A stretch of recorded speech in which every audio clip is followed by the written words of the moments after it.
Haleluya. Puji Tuhan, jemaat yang dikasihi Tuhan, selamat sore. Sungguh kita bersyukur, berterima kasih kepada Tuhan. Kita ada di rumah Tuhan dan kita bisa beribadah kepada Tuhan pada sore hari ini. Mari saya mengajak 60 menit ke depan kita fokus kepada Tuhan. Saat kita mencari damai dan ketenangan hanya ada di dalam Yesus. Haleluya.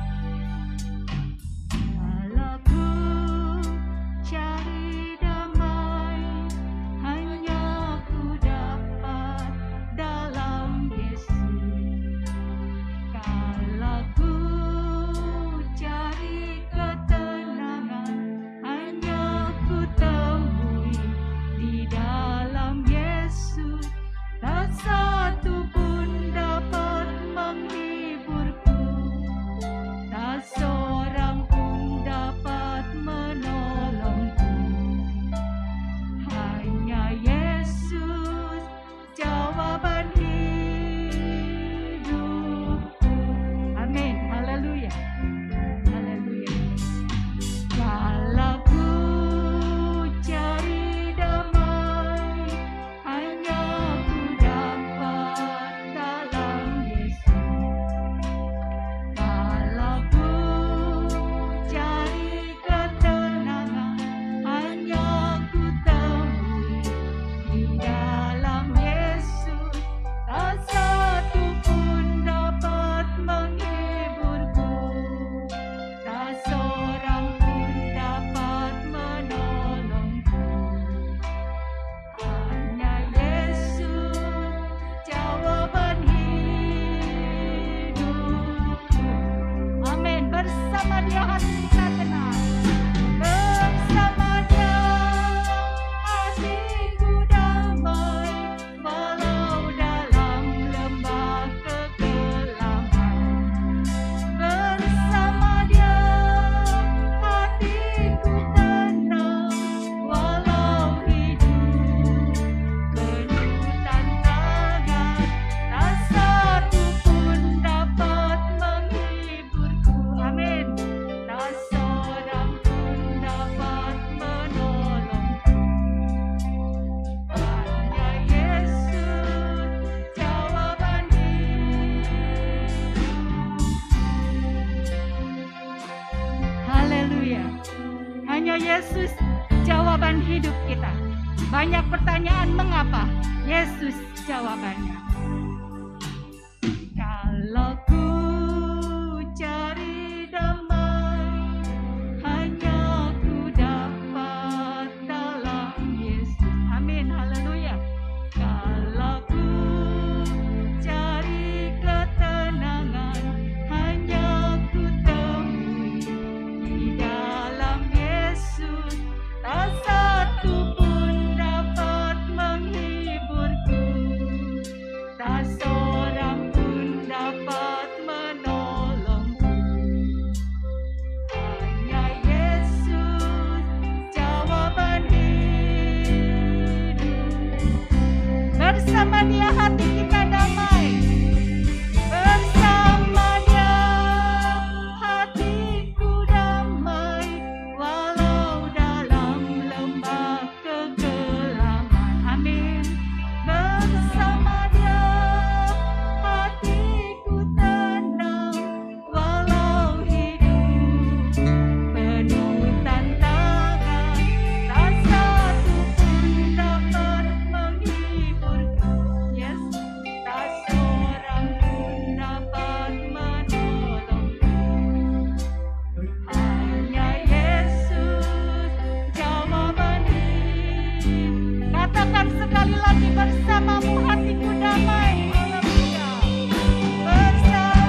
kasih Tuhan, karena Engkau menjadi jawaban dalam hidup kami.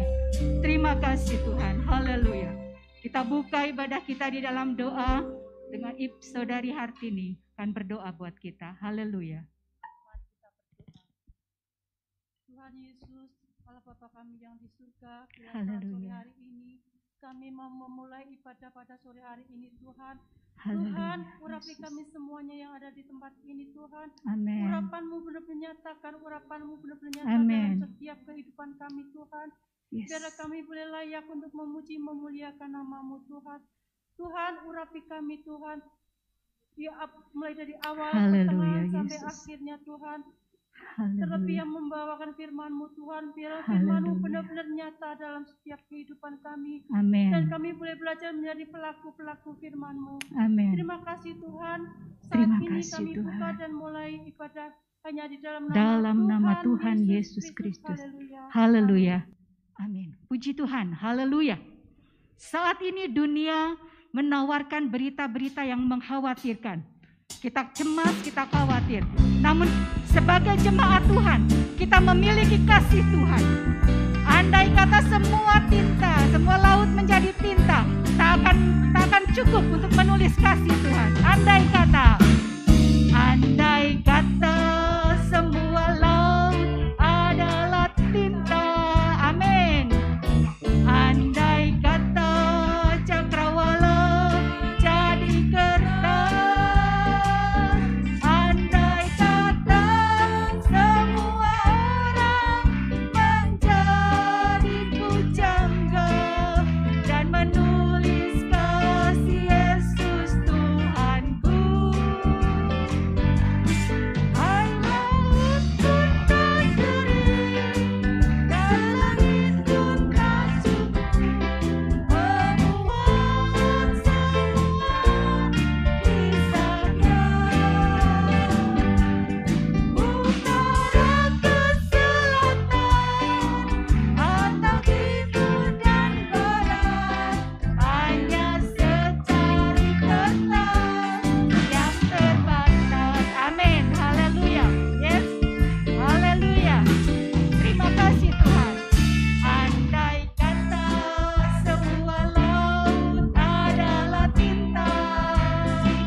Haleluya, puji Tuhan.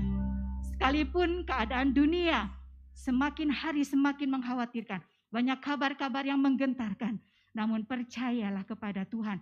Ketika kita memuji Tuhan, kekuatan daripada Tuhan itu akan datang kepada kita. Langit dan bumi, pujilah Tuhan. Hai jiwaku, pujilah Tuhan. Haleluya. Teruslah memuji Tuhan. Katakan puji-pujian kita kepada Tuhan. Dia layak dipuji, Dia layak disembah. Haleluya. Yes. Langit dan bumi, pujilah Tuhan. Yes. Sebab Dia ciptakan semuanya. Keagungannya mengatasi langit bumi. Sembah sujud di hadapannya. Amin. Pujilah Tuhan. Haleluya. Langit dan bumi, pujilah Tuhan. Sebab Dia ciptakan semuanya. Keagungannya mengatasi langit bumi. Sembah sujud di hadapannya. Satu kali lagi ya. Katakan kepada jiwa kita, pujilah Tuhan. Langit dan bumi, pujilah Tuhan. Haleluya. Langit dan bumi, pujilah Tuhan. Sebab Dia ciptakan semuanya. Keagungannya mengatasi langit bumi. Sembah sujud di hadapannya. Kupuji, kupuji, kusembah, kupuji, kusembah Yesus Kristus Sang Penebusku. Kupuji, kusembah, kupuji, kusembah Yesus Tuhan dan Rajaku. Jangan sampai puji-pujian itu meninggalkan kita. Biarlah mulut kita tetap memuji Tuhan. Dan bumi, pujilah Tuhan. Sebab Dia ciptakan semuanya. Keagungannya mengatasi langit bumi. Sembah sujud di hadapannya. Puji, kusembah, kupuji, kusembah Yesus Tuhan Sang Penebusku. Puji, kusembah, kupuji, kusembah Yesus Tuhan dan Rajaku. Amin.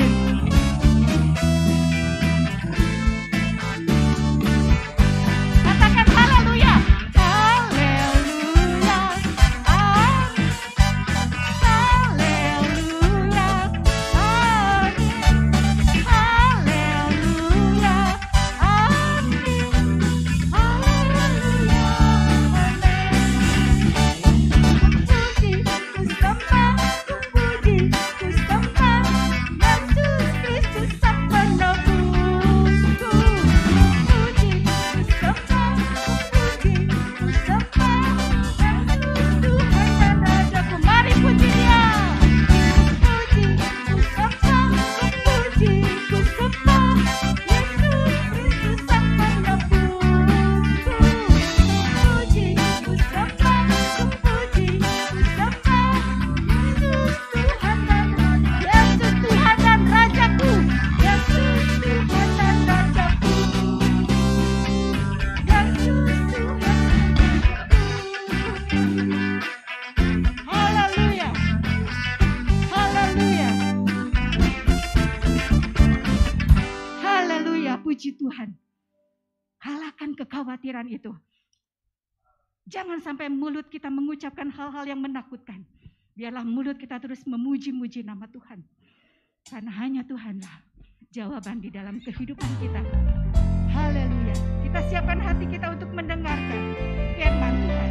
Apapun boleh terjadi, namun kekuatan di dalam hidup kita hanya ada di dalam Tuhan Yesus. Haleluya. Kekuatan di hidupku, ku dapat dalam Yesus. Kekuatan di hidupku,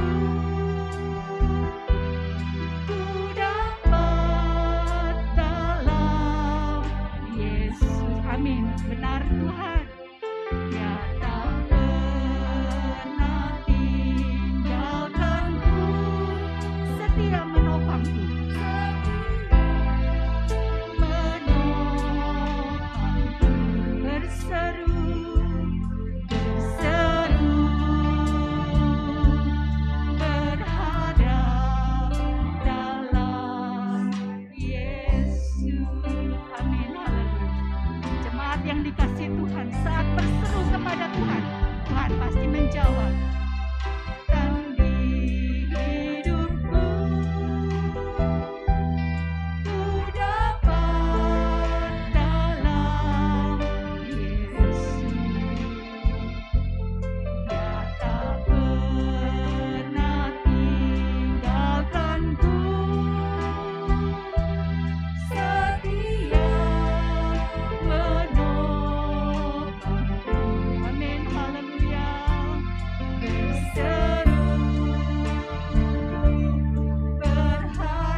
istimewa buat kita. Haleluya. Saudara yang terkasih, mari kita satu dalam doa. Benar Tuhan, Engkaulah kekuatan dalam kehidupan kami. Amin. Di tengah-tengah keterbatasan kami Tuhan, kami percaya Engkau Allah yang sanggup memulihkan setiap kehidupan kami. Amin. Engkau sanggup Tuhan memebat setiap hati kami Tuhan, sehingga setiap pemberitaan firman yang akan kami dengar nantinya Tuhan, dapat menjadi kekuatan kami, penghiburan kami Tuhan, sehingga kami mampu menjalani hari-hari kami Tuhan. Urapi setiap hati-hati kami Tuhan, sehingga kami layak dalam kami mendengarkan pemberitaan firman-Mu Tuhan. Hamba-Mu yang akan memberitakan firman-Mu, biar urapan Allah menjadi bagian hamba-Mu Tuhan, sehingga hamba-Mu dapat berkata-kata sesuai dengan kehendak-Mu Tuhan, sehingga Tuhan setiap firman yang telah yang akan hamba-Mu sampaikan Tuhan, menjadi kekuatan dalam setiap kehidupan kami Tuhan. Terima kasih Bapa yang baik, kami siapkan hati kami, telinga kami untuk mendengarkan firman-Mu Tuhan. Hanya di dalam nama Tuhan Yesus kami sudah berdoa mengucap syukur. Haleluya. Amin. Puji Tuhan. Pekerjaan selanjutnya saya serahkan kepada hamba Tuhan yang melayani.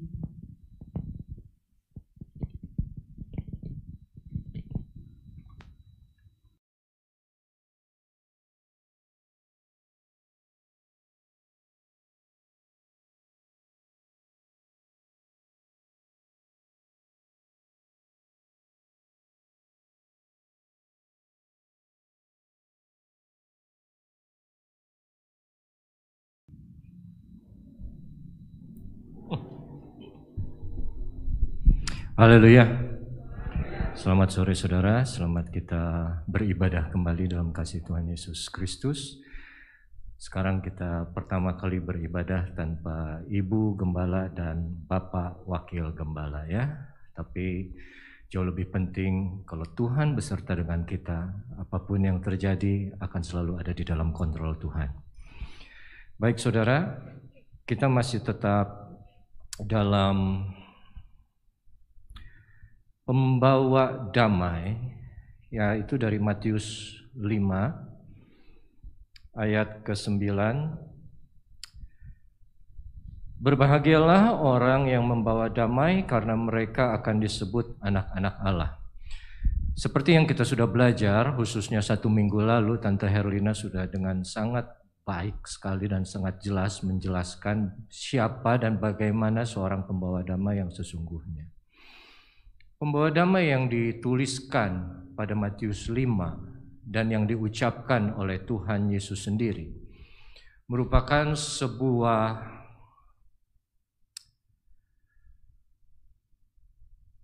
kalau boleh disebut profesi atau sebuah pekerjaan yang sangat sulit, yang hampir tidak mungkin kita bisa kerjakan sebetulnya.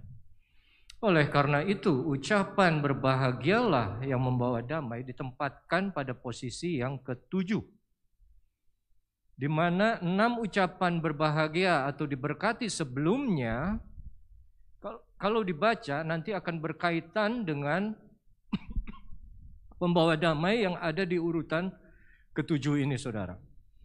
Damai dari Tuhan dalam Yohanes 14, Tuhan Yesus sendiri berkata, damai sejahtera ku tinggalkan bagimu, damai sejahtera ku berikan kepadamu.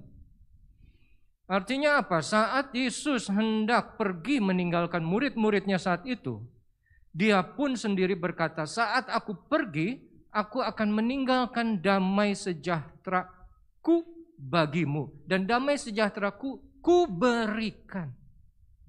Artinya, damai sejahtera yang Yesus punya dan damai sejahtera yang Yesus tinggalkan atau berikan bukan damai sejahtera yang kita bisa dapat atau kita dapatkan karena kita minta. Tapi damai sejahtera semata-mata yang Yesus sendiri berikan. Bukan karena apa yang kita lakukan, tapi karena anugerah yang Dia kerjakan melalui pengorbanannya di kayu salib. Oleh karena itu, Yesus juga berkata, damai sejahtera yang kuberikan kepadamu tidak seperti damai sejahtera yang dunia berikan. Ada perbedaan. Perbedaannya apa? Damai sejahtera yang dunia berikan bisa kita alami, bisa kita miliki, bisa kita lakukan untuk meraihnya. Tapi damai sejahtera yang Yesus berikan tidak mungkin kita dapatkan kalau Yesus tidak berikan itu kepada kita. Dan sudah dikatakan bahwa damai yang diberikan adalah damai antara kita dengan Allah, yang dilakukan melalui Yesus Kristus dengan pengorbanannya di kayu salib. Itu damai yang Dia berikan. Itu damai yang paling penting. Itu damai yang tidak mungkin kita pernah dapatkan dengan usaha kita sendiri. Oleh karena itu saat Yesus bilang, berbahagialah orang yang membawa damai. Atau kalau dalam bahasa Inggris, blessed are the peacemakers. Dalam bahasa aslinya, satu kata Greka yang digunakan adalah erenepoios. Cuman sekali dipakai dalam Alkitab, saudara.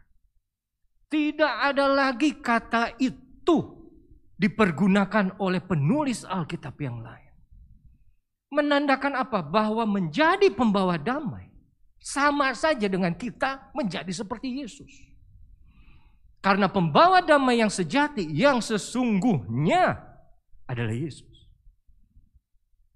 Sementara Yesus bilang berbahagialah, diberkatilah orang yang membawa damai. Karena mereka akan disebut anak-anak Allah. Sama saja dengan bicara.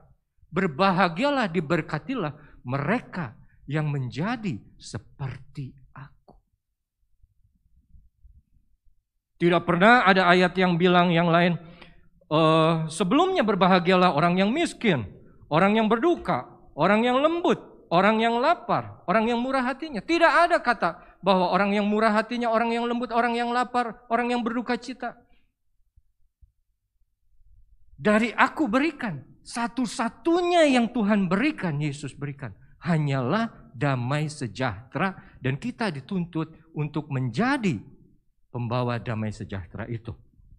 Nah, oleh karena itu judul khotbah saya adalah siapakah pembawa damai itu? Dan kita mau lihat dari salah satu orang tokoh di Alkitab yang sangat penting. Salah seorang tokoh yang ada di Perjanjian Lama, yaitu kalau anak sekolah Alkitab udah pasti langsung ngomong di hatinya, Musa. Kita belajar dari Musa.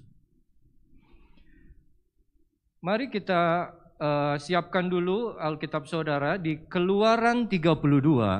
Keluaran 32 bicara mengenai anak lembu emas. Anak lembu emas adalah berhala yang dibuat oleh bangsa Israel saat Musa naik ke Gunung Sinai. Dan saat mereka menunggu Musa kembali turun 40 hari. Dan mereka tidak melihat Musa. Iman mereka goyang.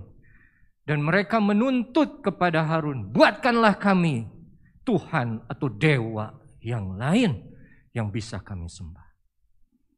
Akhirnya dibuatkan anak lembu emas. Dan saat anak lembu emas dibuat, Tuhan sendiri bilang kepada Musa saat masih di puncak gunung, kamu pergi turun. Lihat bangsa yang kamu pimpin keluar itu sudah berlaku rusak.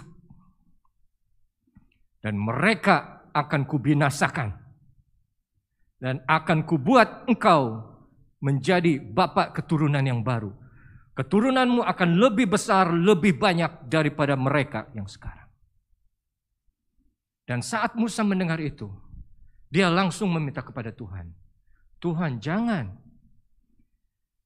Apakah nanti orang Mesir tidak bilang, oh ternyata Allahnya bangsa Israel hanya memimpin mereka keluar dari Mesir untuk mati di Gunung Sinai. Tidakkah engkau lupa atas janjimu kepada Allah nenek moyang mereka, Allah Abraham, Ishak dan Yakub, yang demi namamu sendiri engkau menjanjikan tanah yang penuh dengan susu dan madu akan menjadi milik mereka. Tapi engkau akan binasakan mereka. Baiklah, kata Tuhan. Akhirnya Tuhan batal untuk melenyapkan atau menghapus bangsa Israel yang berdosa saat itu. Dan saat Musa turun, melihat apa yang bangsa Israel lakukan, dia marah, dia pecahkan itu 2 loh batu. Dan lalu kita masuk ke ayat yang ke-30. Keluaran 32 ayat yang ke-30. Jadi ini beberapa kejadian sudah kita lewat ya. Setelah Musa turun lalu dia bilang, siapa yang berpihak kepada Allah, maju ke arahku. Dan orang-orang Lewi memilih ada di Musa dan mereka membunuh semua orang-orang Israel yang menyembah berhala. Lalu keesokan harinya, setelah dibunuh orang-orang yang menyembah berhala, keluarlah ayat ini. Keesokan harinya berkatalah Musa kepada bangsa itu, kamu ini telah berbuat dosa besar. Tapi sekarang aku akan naik menghadap Tuhan. Mungkin aku akan dapat mengadakan pendamaian karena dosamu itu. Ayat 31. Lalu kembalilah Musa menghadap Tuhan dan berkata, bangsa ini telah berbuat dosa besar. Sebab mereka telah membuat Allah emas bagi mereka. Ayat 32. Tapi sekarang kiranya engkau mengampuni dosa mereka itu. Jadi mohon ampuni dosa mereka.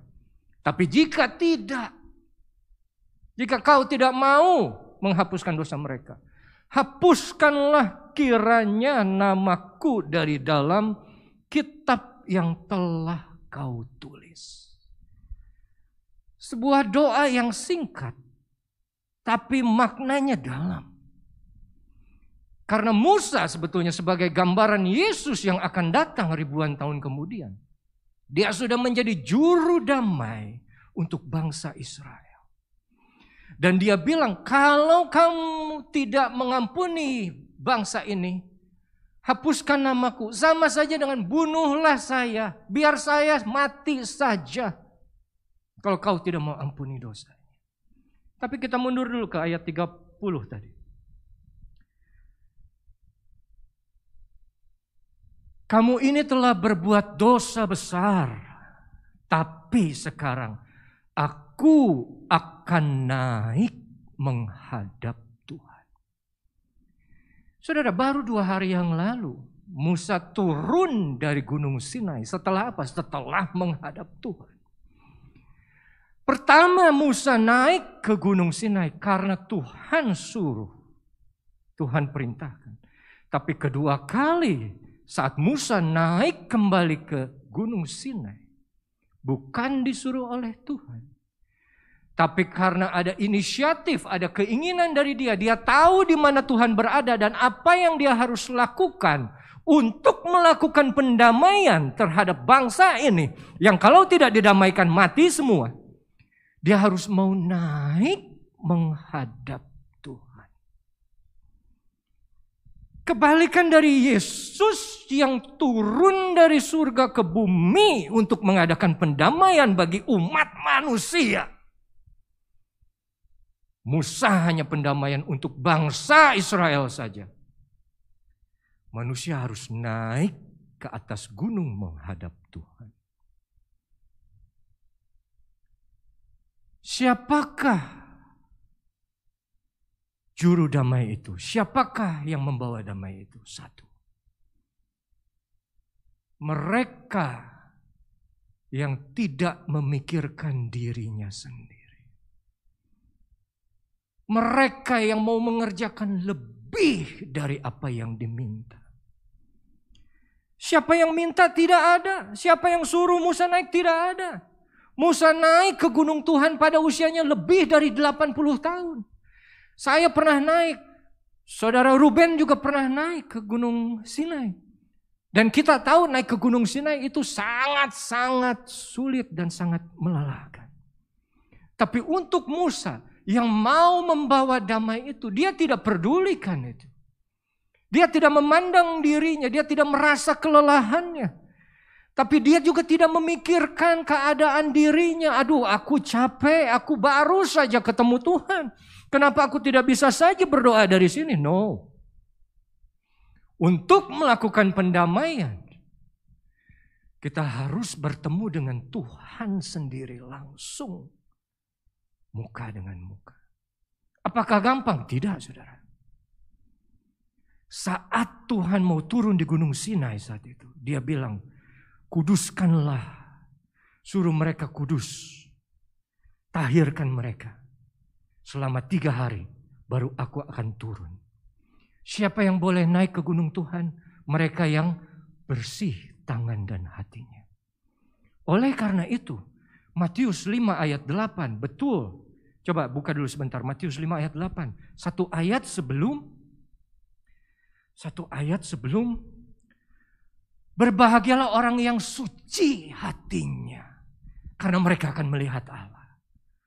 Tanpa kesucian hati, kita tidak mungkin melihat Allah. Kita tidak mungkin menghadap Allah.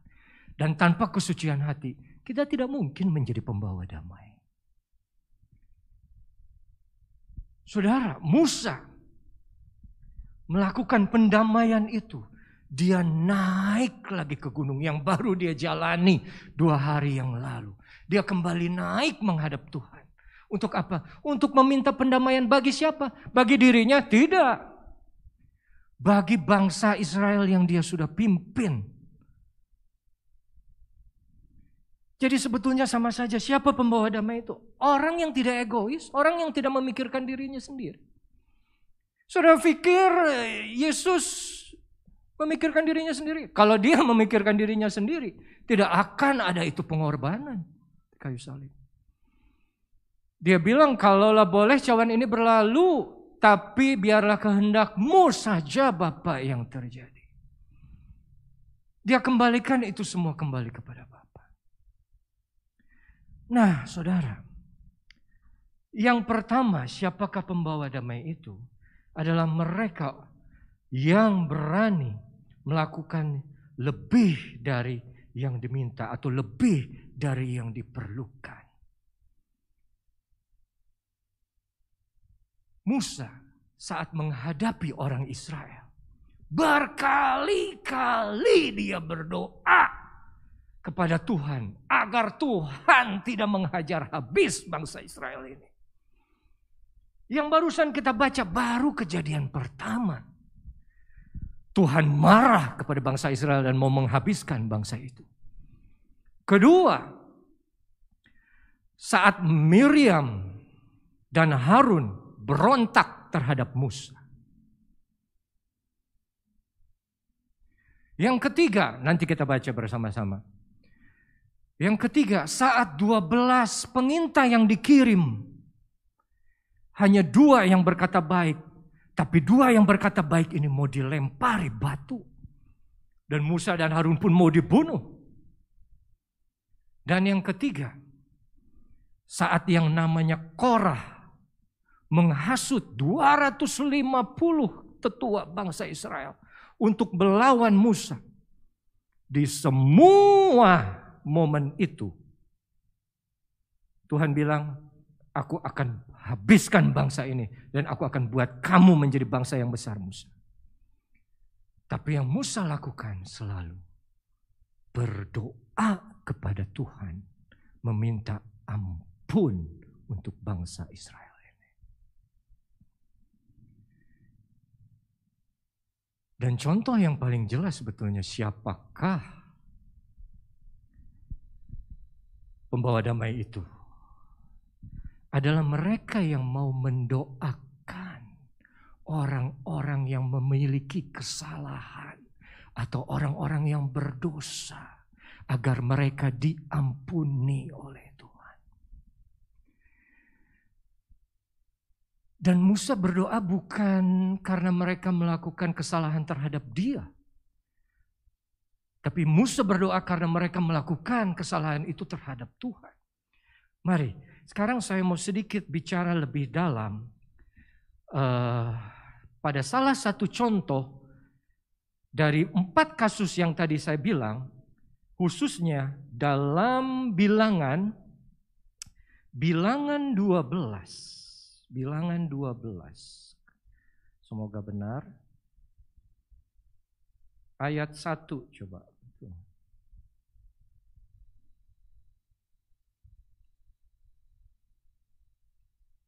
Oh ya, oke, benar. Ini adalah salah satu contoh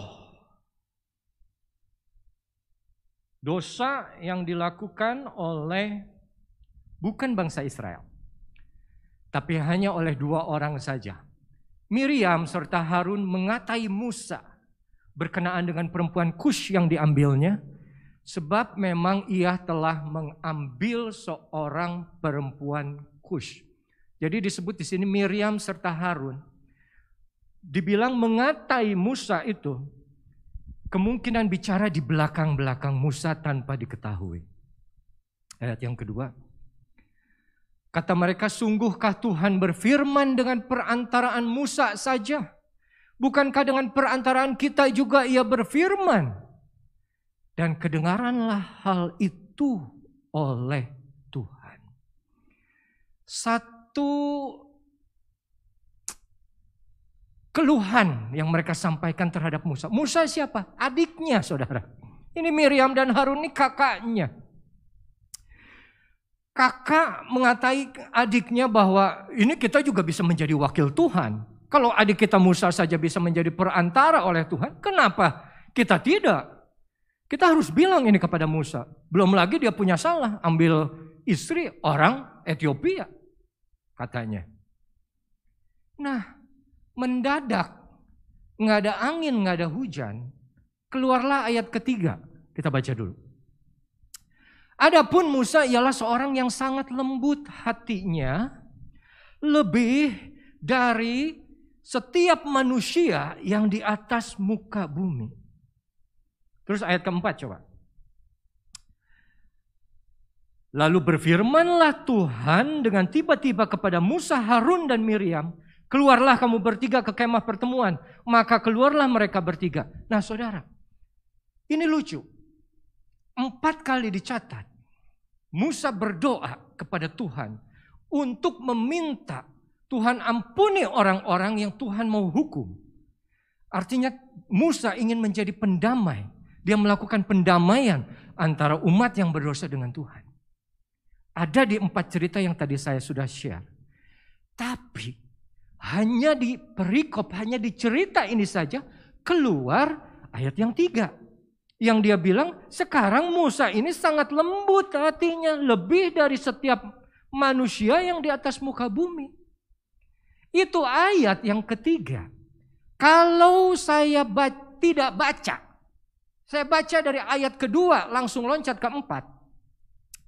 Kata mereka, sungguhkah Tuhan berfirman dengan perantaraan Musa saja? Bukankah dengan perantaraan kita juga ia berfirman? Dan kedengaranlah hal itu kepada Tuhan. Ayat 2, terus ayat 4. Lalu berfirmanlah Tuhan dengan tiba-tiba kepada Musa. Apakah ada yang aneh? Tidak. Itu tetap menjadi satu cerita yang alurnya baik, bisa dimengerti. Ada yang mengeluh dan Tuhan dengar lalu Tuhan bicara. Tapi kok ada selipan di ayat ketiga ini ada penjelasan. Dan kalau kita tahu juga belajar bahwa yang menulis kitab bilangan adalah Musa. Oh, kenapa Musa nulis yang baik-baik mengenai dirinya sendiri? Ya tentunya apa yang dia tulis selalu diilhamkan oleh Roh Kudus. Dan Roh Kudus mengilhamkan kepada Musa agar menulis siapa diri kamu sebetulnya Musa. Kamu ini sangat lembut hatinya. Tidak ada manusia yang lain yang lebih lembut di atas muka bumi ini melebihi kamu. Dan tulisnya sekarang. Bukan kemarin waktu di Sinai. Bukan nanti juga waktu di antara cerita 12 pengintai. Atau bukan juga waktu Bani Korah. Saudara.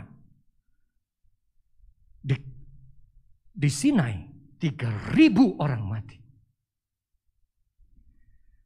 Saat Bani Korah yang terakhir. Musa minta ampun juga kepada Tuhan.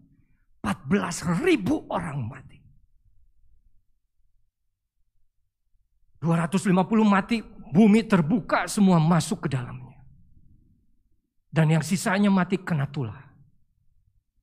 Di sini tidak ada yang mati. Tapi Tuhan ingin kita belajar sesuatu kalau Dia menempatkan satu ayat ini dalam perikop ini. Saudara perhatikan ya. Sangat lembut hatinya. Dibilang lebih dari setiap manusia yang di atas muka bumi. Ayat 4 tadi sudah kita baca, berfirmanlah Tuhan, suruh mereka bertiga ke kemah pertemuan, lalu mereka keluar. Ayat 5, lalu turunlah Tuhan dalam tiang awan dan berdiri di pintu kemah itu, lalu memanggil Harun dan Miriam, maka tampillah mereka keduanya. Musa tidak dipanggil menghadap, hanya Harun dan Miriam. Lalu berfirmanlah, dengarlah firmanku ini, jika di antara kamu ada seorang nabi. Kamu kan ngakunya nabi tadi kan, di ayat yang kedua. Jikalau di antara kamu ada seorang nabi, maka aku, Tuhan menyatakan diriku kepadanya dalam penglihatan. Aku berbicara dengan dia dalam mimpi. Bukan demikian hambaku Musa, seorang yang setia dalam segenap rumahku. Berhadapan aku bicara dengan dia. Terus terang, bukan dengan teka-teki, dan ia memandang rupa Tuhan. Mengapa kamu tidak takut mengatai hambaku Musa? Sebab itu bangkitlah murka Tuhan terhadap mereka, lalu pergilah ia. Dan ketika awan telah naik, ayat ke-10, dari atas kemah tampaklah Miriam kena kusta putih seperti salju. Ketika Harun berpaling kepada Miriam, maka dilihatnya bahwa dia kena kusta. Lalu kata Harun kepada Musa, "Ah Tuanku, janganlah kiranya timpakan kepada kami dosa ini yang kami perbuat dalam kebodohan kami." Ayat 12, janganlah kiranya dibiarkan dia sebagai anak gugur yang pada waktu keluar dari kandungan ibunya sudah setengah busuk dagingnya. Lalu berserulah Musa kepada Tuhan, "Ya Allah, sembuhkanlah kiranya dia." Kemudian berfirmanlah Tuhan pada Musa, sekiranya ayahnya meludahi mukanya, tidakkah ia mendapat malu selama 7 hari? Biarlah dia selama 7 hari dikucilkan keluar tempat perkemahan, kemudian bolehlah ia diterima kembali. Jadi dikucilkanlah Miriam keluar tempat perkemahan 7 hari lamanya, dan bangsa itu tidak berangkat sebelum Miriam diterima kembali. Saudara yang kekasih, kita baca apa yang terjadi. Miriam mendapat kusta dan Musa berdoa minta ampun untuknya. Setiap dosa yang dilanggar, Tuhan ampuni, tapi akan ada konsekuensi, ada harga yang tetap harus dibayar. Kusta bisa dimiliki oleh seseorang sampai mati. Tapi karena Musa berdoa kepada Tuhan, Tuhan sembuhkan Miriam. Hanya 7 hari saja dia diizinkan untuk mengalami penyakit kusta itu. Tapi kalau saudara perhatikan dari ayat 1 sampai ayat 15 yang kita baca, justru di perikop ini Musa hanya 1 kali bicara. Di cerita-cerita lain, cerita di Sinai, cerita dengan 12 pengintai, cerita dengan Korah yang memberontak, banyak ucapan dari Musa. Tapi dalam perikop ini, Musa diam. Musa diam. Jadi siapakah pembawa damai itu? Pembawa damai itu adalah mereka yang tahu kapan waktunya diam dan kapan saatnya untuk bicara. Saat dia dikata-katai oleh kakaknya. Kakaknya bukan orang biasa. Miriam disebut nabiah, Harun disebut imam. Tapi kakak-kakaknya meremehkan dia. Tapi dia tidak berkata apa-apa. Tidak tertulis dia mengucapkan apa-apa. Tidak tertulis dia berpikir apa-apa. Tidak membalas apapun terhadap apa yang dikatakan oleh kedua kakaknya.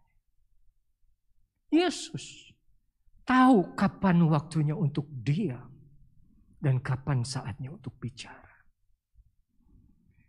Terlalu banyak orang zaman sekarang terlalu banyak bicara, nggak tahu kapan diamnya. Dan saat mereka bicara, bukan hal yang baik. Justru saat mereka bicara seperti seperti Harun dan Miriam. Saat di dalam kesulitan, mereka tidak support Musa. Tapi mereka malah mengata-ngatai pemimpinnya. Itu kebalikan dari seorang pembawa damai. Kalau tidak mau disebut pembawa keributan. Mereka hanya bisa komplain. Mereka hanya bisa kritik. Tapi saat yang mereka kritik, tahu kapan harus bicara. Dan tahu kapan waktunya untuk diam. Musa tahu kenapa dia harus diam. Ini bukan bangsa Israel yang dia pimpin pada dia umur 80 tahun yang bicara. Ini bukan Korah, orang yang juga dari satu bangsa, Lewi. Tapi ini adalah orang kakak-kakaknya yang satu rumah dari dia kecil. Orang yang terdekat dengan dia. Tidak percaya, meremehkan, merendahkan. Dan dalam Bilangan 12 ayat ketiga, saat dibilang adapun Musa, seorang yang sangat lembut hatinya.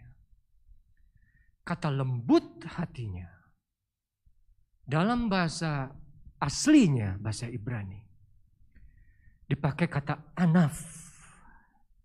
Anaf digunakan lebih dari 20 kali dalam perjanjian lama. Tapi pertama kali digunakan di Bilangan 12 ayat yang ketiga. Sangat lembut hatinya Musa. Dijadikan contoh yang pertama kelembutan hati Musa. Orang lembut adalah orang yang tahu kapan harus diam, saudara. Kapan jangan melawan. Karena dia tahu. Karena Musa tahu. Dia bisa ada sampai di titik itu. Bukan karena kemauan dia. Tapi karena Tuhan yang pimpin. Kemauan Tuhan. Dia melakukan kehendak Tuhan selama ini. Siapakah pembawa damai itu? Mereka orang yang melakukan kehendak Tuhan. Dan Musa tahu kapan Tuhan akan bertindak. Tuhan yang akan menjadi hakim. Dan dia diam. Sampai Tuhan berbicara pun dia diam. Sampai akhirnya saat kakaknya sendiri bilang, tolong Tuanku jangan timpakan kami dosa itu. Dan akhirnya berserulah Musa. Musa menangis berteriak kepada Tuhan. Dia menangis berdoa berteriak. Bukan karena kesusahan dia. Dia menangis kepada Tuhan. Berteriak kepada Tuhan. Supaya Tuhan ampuni kakaknya. Ampuni siapa? Orang yang bersalah kepada dirinya. Oleh karena itu Yesus sendiri berkata, doakanlah musuhmu. Itu bukan hal yang mudah, tapi itu hal yang harus kita lakukan. Kalau kita mau disebut pembawa damai. Pembawa damai bukan hal yang mudah. Di mana kita lebih sering menangis kepada Tuhan karena susahnya hidup kita. Tapi pembawa damai, even Jesus himself, walaupun Yesus sekalipun, saat dia berdoa, menangis, tetesan keringatnya seperti darah yang menetes. Dan dia berdoa untuk siapa?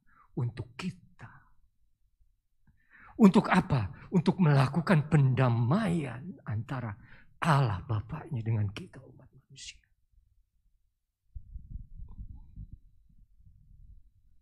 Saudara yang kekasih, arti kata anaf sendiri ini kaya dengan makna. Bukan saja lembut, tapi juga disebut rendah hati. Tapi juga disebut miskin, poor. Tapi disebut juga orang yang rendah. Oleh karena itu Matius 5, berbahagia yang pertama apa saudara? Berbahagialah mereka yang miskin di hadapan Allah. Artinya apa? Tuhan sendiri sudah berbicara kepada kita melalui Musa bahwa untuk menjadi pembawa damai, kamu harus punya hati yang lembut. Yang terakhir, hati yang lembut beda sama dengan perilaku yang lembut, saudara. Hati yang lembut, hati yang mau diproses, hati yang mau dibentuk, hati yang mau ditegur. Hati yang lembut tahu bahwa dirinya bukan siapa-siapa tanpa Tuhan. Hati yang lembut tahu bahwa dirinya ini penuh dengan kekurangan. Tidak sanggup kalau sendiri tanpa Tuhan. Hati yang lembut ini tahu bahwa Tuhan lebih dari segalanya. Dan kalau kita mau mengembalikan segala sesuatu kepada Tuhan, jalan kita akan lebih baik. Dan saat Miriam dan Harun minta ampun kepada Musa, dan Musa berdoa kepada Tuhan, pendamaian itu terjadi dalam hidup Miriam dan Harun. Artinya apa? Siapakah pembawa damai itu? Sebetulnya mereka yang bisa berdoa kepada Tuhan untuk minta pengampunan terhadap dosa-dosa orang lain. Ini yang paling tinggi, dan kalau yang saya bilang ini yang paling sulit dilakukan. Tapi itu yang Yesus tuntut dari kita. Karena Dia sendiri pembawa damai yang sejati itu sudah memberi contoh. Kalau Dia sendiri rela melepas semua keilahiannya, turun, merendahkan diri seperti hamba, taat sampai mati di kayu salib. Demikian juga kita harus rela menjadi juru damai buat orang lain. Dengan cara apa? Naik ke atas gunung menghadap Tuhan. Melakukan lebih daripada apa yang diperlukan, apa yang dituntut. Dan memiliki hati yang lembut. Dan mau berdoa agar mereka diampuni. Saudara yang kekasih, saat kita bisa menjadi juru damai, barulah di situ kita boleh percaya bahwa damainya Kristus itu betul ada di dalam hati dan hidup kita masing-masing. Selama kita belum bisa jadi juru damai, patut kita pertanyakan, apa betul damai Kristus sudah ada? Apa betul damai Kristus sudah hidup? Apa betul damai Kristus sudah kita bawa kemana-mana? Puji Tuhan saudara, demikianlah firman Tuhan pada sore hari ini. Dan saya mendapat pesan dari Ibu Gembala. Kita akan tutup dalam doa langsung, jadi tidak ada puji-pujian lagi setelah ini. Mari saya undang Bapak Ibu berdiri, saya akan tutup dalam doa berkat.